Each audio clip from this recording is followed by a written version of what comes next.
ये क्या, तीनों लोगों के स्वामी स्वयं जगन्नाथ जी आज एक कटहल चुरा के क्यों भाग रहे हैं? और ये माली हमारे प्यारे जगन्नाथ जी के पीछे डंडा लेकर क्यों दौड़ रहा है? आखिर ऐसी क्या नौबत आ गई? आइए जानते हैं प्रभु की इस नटखट लीला के बारे में। जगन्नाथपुरी में एक बहुत ही अद्भुत भक्त रहते थे, श्री माधव दास जी। उनका हृदय बिल्कुल किसी बच्चे की तरह साफ और भोला था। प्रभु जगन्नाथ के साथ उनका रिश्ता सिर्फ पूजा पाठ का नहीं, बल्कि एक पक्की मित्रता का था।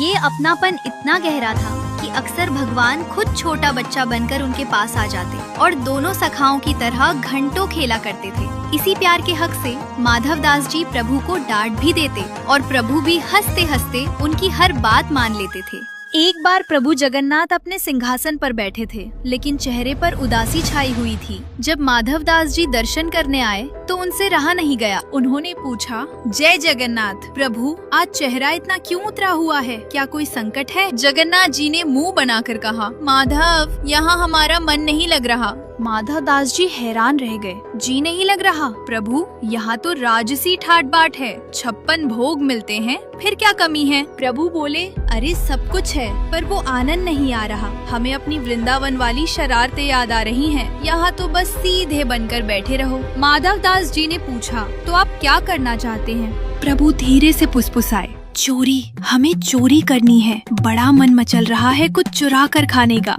माधव दास जी घबरा गए। अरे धीरे बोलिए, दुनिया आपको जगन्नाथ कहती है, यानी सबका पालनहार, और आप चोरी करने की सोच रहे हैं। इस पर नटखट प्रभु ने बड़ी मासूमियत से जवाब दिया, अरे माधव, नाम भले ही जगन्नाथ हो गया हो, पर अपनी पुरानी आदतें कैसे छोड़ दूं? मेरा स्वभाव तो वही माखन चोर वाला है, बस इसीलिए आज हाथ की सफाई दिखाने का मन है। माधव दास जी ने हंसकर कहा, तो फिर जाइए ना प्रभु, किसने रोका है, कराइए चोरी। ठाकुर जी बोले, अरे वो तो ठीक है, पर अकेले चोरी करने में वो आनंद नहीं आता। साथ में एक दो जोड़ीदार हों तो असली सुख मिलता है। माधव दास जी बोले, तो बगल में आपके भाई बलभद्र जी और बहन सुभद्रा जी हैं, उनको साथ ले लीजिए।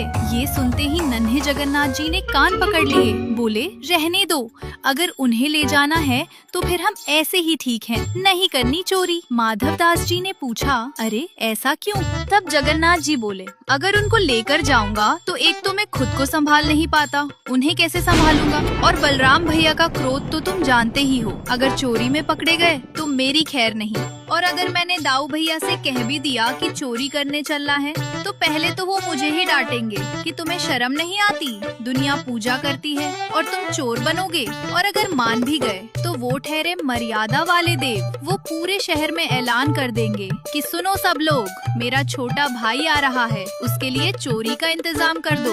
अब बताओ माधव, जब सब लोग खुद ही सामान दे देंगे तो चोरी का मजा क्या खाक आएगा? भैया के डर से तो कोई मुझे डांटेगा भी नहीं, इसलिए तुम ही सबसे सही हो, तुम ही मेरे साथी बनोगे। माधव दास जी ने हाथ जोड़ लिए, प्रभु, मैं ठहरा बूढ़ा आदमी, शमशान जाने के दिन नजदीक है, हाथ पैर कांपते हैं, मुझसे ये सब नहीं होगा। ठाकुर जी ने कहा, अरे तुम चिंता मत करो, मैं हूँ ना, बस मेरा साथ दो। माधव दास जी ने पूछा, अच्छा ठीक है, पर नियम क्या है? मुझे चोरी का कोई अनुभव नहीं है। जगन्नाथ जी ने अपनी तरकीब समझाई, देखो, दो बातें याद रखना। पहली, तेजी रखनी है, लेकिन आवाज बिल्कुल नहीं होनी चाहिए, कोई खटपट नहीं। और दूसरी, अपनी आँख और कान खुले रखना, पलक भी मत झपकाना, ताकि कोई देख ना ले, बाकी मैं संभाल लूंगा। माधव दास जी ने पूछा, जाना कहाँ है? किसी गोपी के घर? प्रभु बोले, नहीं नहीं, राजा के बगीचे में बड़े रसीले कटहल लगे हैं, वो राजा हमें भोग में खिलाता नहीं, इसलिए आज वहीं हाथ साफ करेंगे। माधव दास जी ने कहा, प्रभु चोरी क्यों करवी, राजा को संदेश भिजवा देते हैं, वो कल ही ढेर सारे कटहल भेज देगा। प्रभु ने मुंह बनाया, माधव तुम नहीं समझोगे, मांतर खाने में वो स्वाद कहाँ जो चुरा कर खाने में है। चोरी का फल मीठा होता है, तुम रात को तैयार रहना। माधव दास जी ने कहा,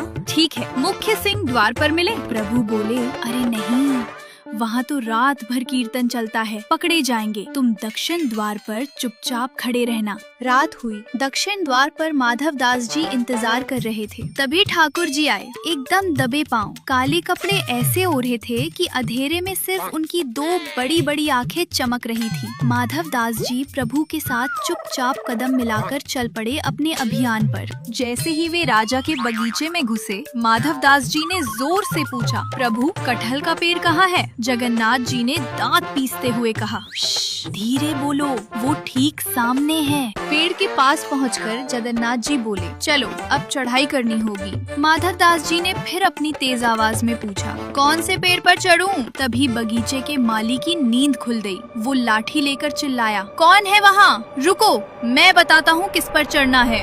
जगन्नाथ जी घबरा गए और तुरंत माधव दास जी को खींचकर एक झाड़ी के पीछे ले जाकर छिप गए। उन्होंने फुसफुसाते हुए कहा, क्या तुम मुझे मरवाओगे? मैंने तुमसे कहा था शोर मत करना।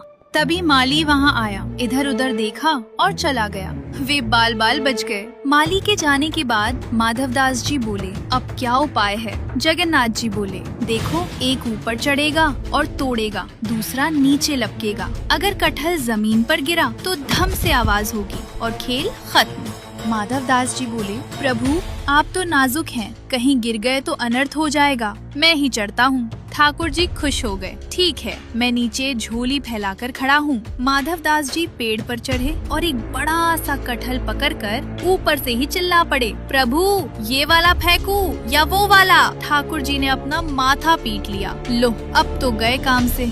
आवाज सुनते ही माली फिर आ गया। अच्छा, तो तुम यहाँ हो? अब माली को अपनी तरफ आता देख हमारे नटखट ठाकुर जी ने आव देखा न ताव वहाँ से रफू चक्कर हो गए। ऊपर से माधव दास जी ने कटहल छोड़ा, नीचे कोई पकड़ने वाला तो था नहीं। जोर से आवाज आई, धम। माधव दास जी बोले, अरे प्रभु पकड़ा नहीं क्या? नीचे से माली कड़क कर बोला, मैं पकड़ूंगा तुझे, नीचे आ जरा। माधव दास जी नीचे उतरे तो देखा भगवान गायब। माली ने उन्हें धर दबोचा, 2-4 डंडे भी रसीद किए और पेड़ से बांध दिया। माधव दास जी बेचारे इधर उधर देख रहे थे कि मेरा साथी कहाँ गया, पर वो तो तब तक मंदिर में जाकर सो चुके थे। सुबह जब राजा बगीचे में आया तो माधव दास जी को पेड़ से बंधा देख उसके होश उड़ गए।